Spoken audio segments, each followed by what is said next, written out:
Here we go, everybody, and Callin the Couches, Season 1, Episode 1, 3, 2. Hey! You did it. Season 1. Welcome to our lives. Callin the Couches. I'm Regan Mackey, a realtor here in the Atlanta metro area. And I'm Cal Couch with Trademark. Trademark is a renovation / home inspection business, so we do things a little different and kind of cool blend with my wife.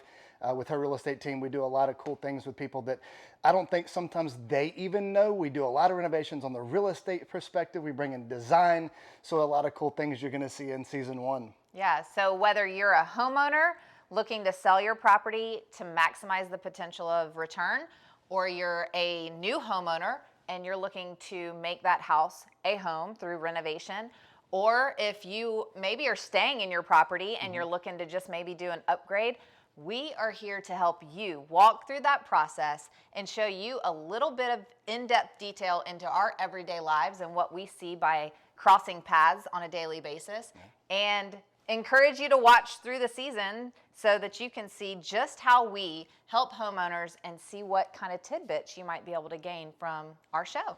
Might be a shit show, might be amazing things that actually help you and your family, but we're going to have fun doing it, so make sure you tune into Season 1. We look forward to seeing you. Yeah, and we're here in Atlanta, so if you could use any of our services, please don't hesitate to reach out. We're looking for the next family or person to join us on this journey, and we're here, Callin the Couches. Welcome to our show. Enjoy, everybody. No more wine wall in the foyer. That entire back wall is the wine wall. That's a lot of wine. It was going to be bigger in the foyer. Down in the basement, we've got big challenges, and it's like right now. Her shit is everywhere, and the workers cannot move around it. Yours. You're turning into your mother with your amount of items in the basement. I understand, but we're gonna need this furniture at some point. There's really no need for a finished basement. We have all of the living space that we need upstairs. It's perfect area for storing stuff. Can we get rid of that table? It's ugly as hell. You have yours. All I have this mine. fancy We stuff have I tell you about you going to buy and getting such great deals that I got to drive all the way all across Atlanta and go get and put look like places. Sanford and Son driving down the road with all the shit in the back of my truck. She loves to find this stuff. Go look at her car. This is the back seat. Table, pillows. You can't get in the passenger seat or the back because there's so many pillows and desks and yes. True story. True story. How much is trash? Not a lot of it. Put a percentage on it. 5%. Seriously? You've got a ceiling fan / stripper pole. That is my fan from upstairs. Why don't you take that up to the bedroom for a Friday night? No. All right, so you're pretty spoiled. I am very spoiled. Yeah. I wait on her hand and foot. He really does. I do. He really does.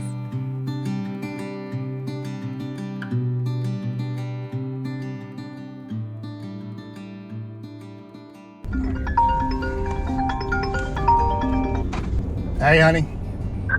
Where are you, old man? I'm right behind you. I'm pulling in. I literally left 3 minutes before you.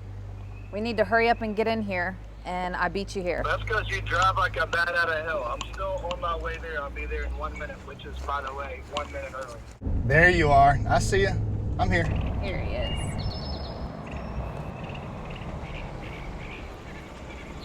Ha ha. Told you. I'm early. 1 minute early. All right, let's go.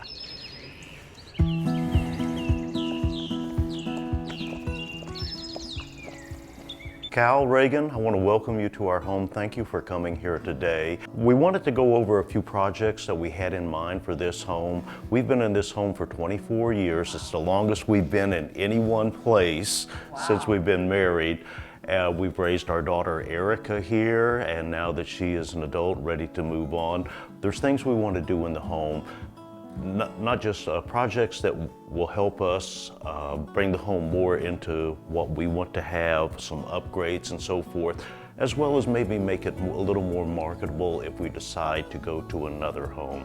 This has been our forever home, as I said, so there are a number of things that we'd like to talk with you about, both inside and outside. We actually signed the papers to buy the house on our daughter's first birthday, and it has been our forever house since then. Well, thank you for having us here this morning.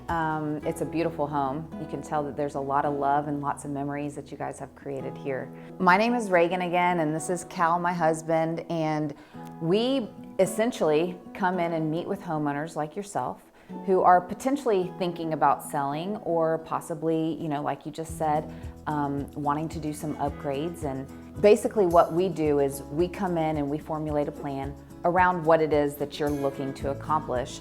And then we bring in our designers and we put that plan together. We'll put it out to you to see what maybe appeals to you in your budget. We change the home and make it everything that you've ever wanted it to be. So Randy, why don't you take Cal and show him around the house, and maybe you guys can start discussing some of the projects that you have in mind. And Loretta, we'll just sit here and maybe talk about what this might mean for the future and, you know, resale ability of your home. All right, Cal, you want to start with the exterior? Let's go. All right. I'm so looking forward to working with Randy and Loretta both. I mean, they're just, surprisingly, man, they were on board, and I can't wait to see what design does with them. I think they're going to get even more excited. So one of the things I'd love to address first is just the overall slope of the yard. And we haven't been to the backyard yet, so I don't know if it's flat or how big it is. Relatively flat. Relatively flat, good, because that's important for if somebody's coming in the future and has kids, they want them to have some place to play. But the actual landscape itself, from what I'm seeing in the curb appeal, it's a little dated, just like the interior of the house, as far as its landscaping. You know, these bushes are very popular back in the 90s, but not so much now. And I'm seeing some bare spots around the house. But the biggest thing I would probably do is just try to create more of a consistent wall right there and build that up to where it's not so severe. And I might even bring that even into here and try to elevate this to where it's not so sloped and maybe give this a two-tiered look. So Randy, we talked about landscape. So one of the things I do notice is you've got some wood rot. And I think that's just again, it's just a deferred maintenance thing, whereas, you know, we've got this wood in Georgia, this wood windows and wood siding, and just unbelievable different temperature changes and heavy rains at some point in time. And we're just seeing some of these gutters that don't look like they're put on right, and it's actually got the water transitioning up the fascia and kind of rotting that out. So maybe we might want to give it a fresh coat of paint on the front, at least the soffits and the windows, etc., and fix some of that wood rot. Yeah, we are planning on doing a full house repainting because it's been probably 15 years. Wow. But you know, we know we have this type of work to be done, but we're also wanting to get other things done. Right. So I can understand life happens and it gets in the way, but you know, and then you just kind of forget about it and put it off, but I think it's time. So on the exterior, we did see a lot of wood rot that I didn't expect. I don't even really think he expected until I pointed it out. And probably one of the biggest downfalls about that is lumber is so expensive. So if we're replacing some wood, it's like $11 a square foot or a linear foot when it comes to soffits and eaves. That's where we saw the wood rot. As great as they were and as excited as they were, I think it's going to spook them a little bit.